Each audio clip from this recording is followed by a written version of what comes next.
Guys recently അങ്കമാലിൽ വെച്ച് നമ്മുടെ അമ്പാരി ഉത്സവം ഉണ്ടല്ലോ, അമ്പാരി ഉത്സവൻ്റെ ഒരു വോൾവോ 9600 ബസ് കണ്ടു. പക്ഷേ ഇത് നോർമൽ ബസ് പോലെയുള്ള ഹെഡ് ലാമ്പ്സ് കുറച്ച് ഓൾട്ടേഡ് ആണ്. സംഭവം എന്താ വെച്ച് കഴിഞ്ഞാൽ ഓൾട്രേഷൻ ആണോ അതോ ജസ്റ്റ് ഒരു ബ്ലാക്ക് ഔട്ട് ചെയ്താണെന്ന് അറിയില്ല.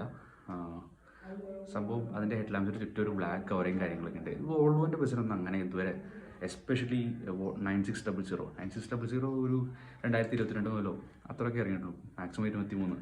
അപ്പോൾ അത്രയും പഴക്കമുള്ള ബസ്സിന്. പിന്നെ അതിൻ്റെ ഹെഡ് ലാമ്പ്സ് എന്തുകൊണ്ട് ഇങ്ങനെ ഓൾട്ടർ ചെയ്യേണ്ടി വരുന്നു എന്നുള്ളത് അറിയില്ല.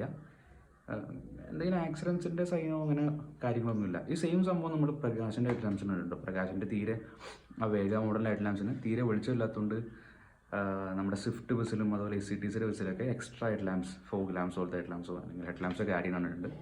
ഇനി ഈ സംഭവം തന്നെയാണോ വോൾവോൻ്റെ പ്രശ്നം, ഹെഡ് ലാമ്പിന് വെളിച്ചം ഇല്ലാത്ത പ്രശ്നം? എന്താ നിങ്ങളുടെ അഭിപ്രായം? ഫോട്ടോ ഞാൻ ഇവിടെ ഇൻസെറ്റിലിട്ടേക്കാം.